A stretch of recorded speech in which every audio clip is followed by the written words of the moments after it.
האכפתיות שלך, על ההובלה הבלתי מתפשרת ועל הנוכחות שלך שבאמת זימנה המון הזדמנויות לכל השותפים בהחלטות הממשלה.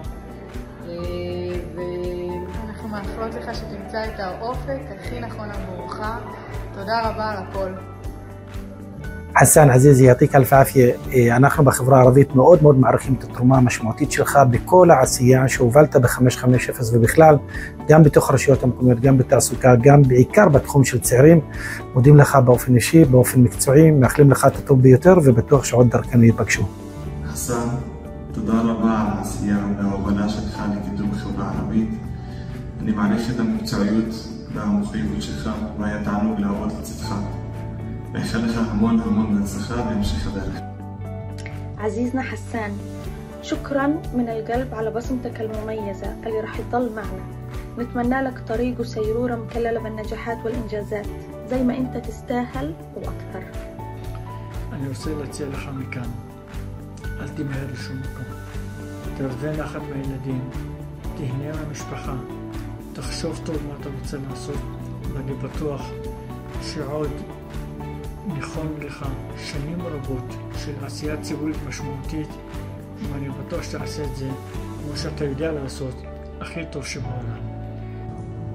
אז מה אני אאחל לך חסן? אתה אחד האנשים המוכשרים ביותר שהכרתי, אז אני בטוחה שתצליח בכל דרך שבה תבחר ללכת, אבל אני מאחלת לנו שאתה תבחר בדרך שהציבור ייהנה ממנו, כי זה יהיה פספוס אם לא. חסן היקר, רציתי להודות לך על העבודה המשותפת ביחד.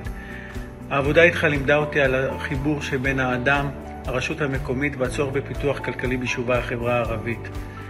ניכר היה שאתה רואה את האדם בכל תוכנית, ויש בך רצון כנה להביא לשינוי במציאות של יישובי החברה הערבית. אני מאחל לך בהצלחה בכל אשר תפנה.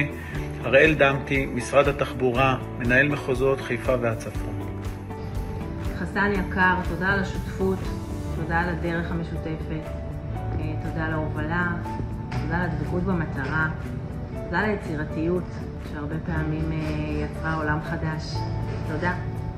חסן אל-עזיז אל-גאלי, מודים לך מקרב לב על עשייה מסורה, חזון רחב ולב גדול אשר הובילו לשינוי אמיתי בחברה הערבית.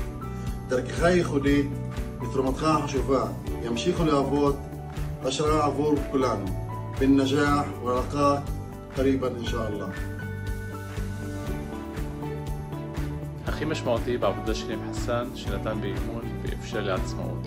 במקביל, ידע לכוון, לייעץ ולתת תמיכה כשצריך. אבא, גיבוי והאמונה בהחלטות שלי שהן נכונות.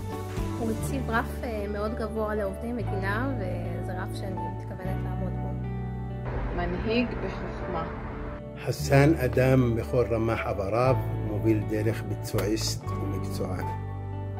במילה אחת, בנאי. בשלוש מילים, אדריכל, מהנדס ובנאי. והכי משמעותי שחסן תמיד מסתכל על חצי הכוס המלאה.